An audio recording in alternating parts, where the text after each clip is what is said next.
Coach, congratulations, CAF B license in the bag. What does it mean for you and your development as a coach?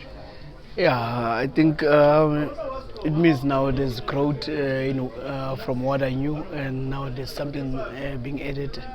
So it means also now it can also easily assist my players in terms of maybe giving them maybe proper maybe guidance, because it's all about guidance, getting the correct format of doing things properly.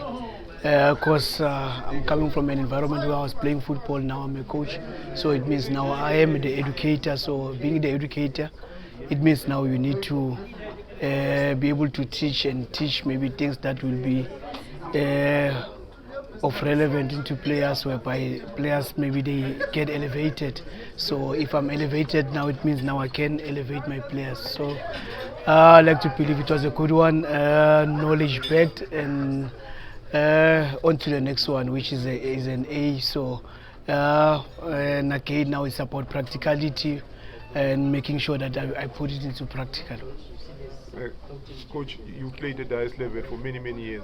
Yeah. What are some of the things that you, when you attend these courses, Yeah. and you find and think, "Ish, if I knew this during my Yeah. time when I was playing," what are some of the things that shock you when now you are getting into this side of coaching? Yeah, because now it's all about periodization. Because now football is all about coaches being able to periodize better.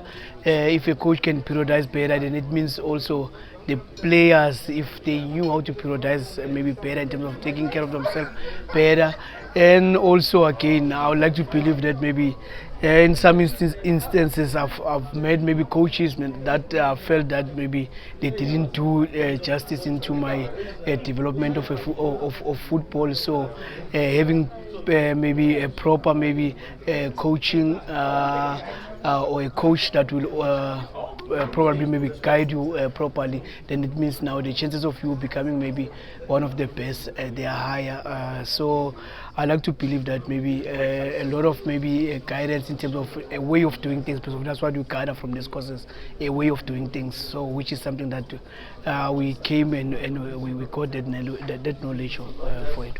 Soon you'll be going into pre-season, preparing for the DDC season.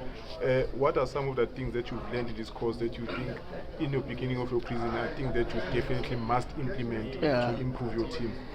Yeah, one thing like that's very practical and very key to I've been with the DDC for 2 seasons. Every season start off pretty well.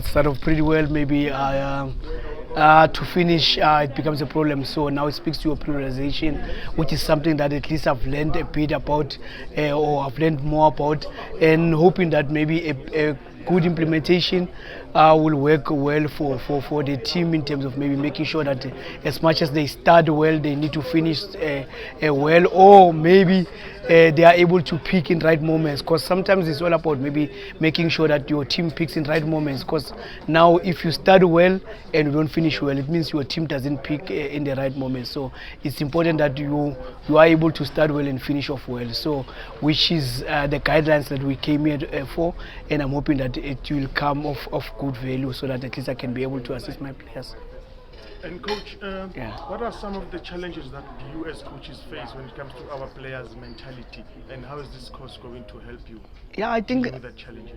Yeah, I think again also the mentality starts from a coach. If a coach has got maybe a better mentality, because of we are meant to be leaders. So now again, we need to understand who we're dealing with, because who we're dealing with is kids that are coming from different social backgrounds, which becomes a bit difficult sometimes to deal with them. So with proper guidance, if we are to get them maybe into a good maybe environment where we can really take care of them and make sure that proper guidelines in terms of their growth is being given.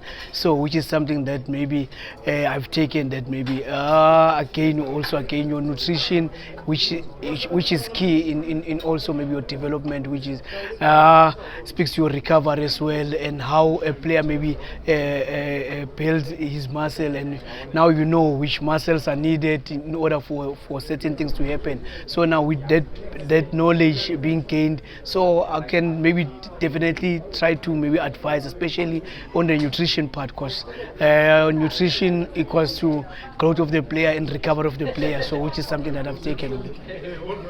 Coach, you mentioned that the past 2 seasons you've noticed you peak, you play very well, but towards the end, for you, we know Orlando Pirates is a big institution and demands results all the time. But you are coaching, you are nurturing players for the first team, who are transitioning to the first team. At times, we notice that towards the end of the season, the team will then call certain players to start training with the first team, in preparing them to join the first team the following season. How does that affect your momentum as a team as you try to finish and win the league? Yeah, I'm glad you are aware of your surrounding, and I like that, because now it speaks to somebody who knows his product, because of you dealing with youth so much, and credit to you, because now you're not speaking about something that you don't know, because it's something that has been happening, and it affects the momentum of the team, because it affects also how the players maybe train, because you find that maybe at that time we're still supposed to push, because now there's a difference between playing with your peers and playing at the professional level. So you find that when they go to first team, the load on the first team has gone very, very low, whereby the coach focuses on players that are playing, and now your players get affected because of now you find that maybe their participation becomes even less. So now it means in terms of effort, now they are not making that much of an effort, which results into them performing a bit low.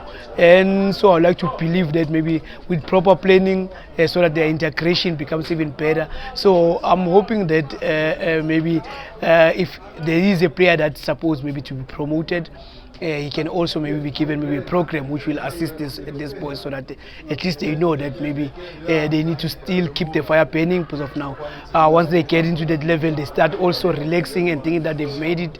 I've got maybe a couple of examples maybe of what we were speaking about, because of now it happened a couple of times. We promoted Relay.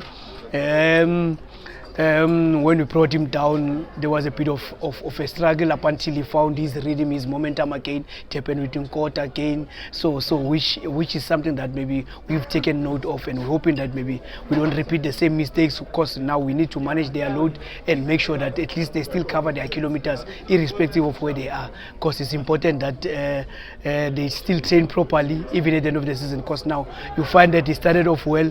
Now to finish off well, like you've quite mentioned, that they were taken to first team. When they get that side, now the load becomes low, because now you find that the first team is training maybe Wednesday, is playing Wednesday in weekend. So now the periodization becomes affected, because with DDC it's only on weekends. So now also the tempo, if you check, the first team level is more about maturity when compared to DDC. Yes, there's level of maturity, but it's more about the energy that you need to bring, which is key, because now you're playing against other energetic kids who want to make it, who still have got the hunger. So now again, it speaks to the mindset of the same players, so that they need to keep grounded and make sure that they still continue doing what they have to do best. Coach, thank you very much. Thanks. Congratulations on this achievement, and all the best in the upcoming season. Thanks very much for watching.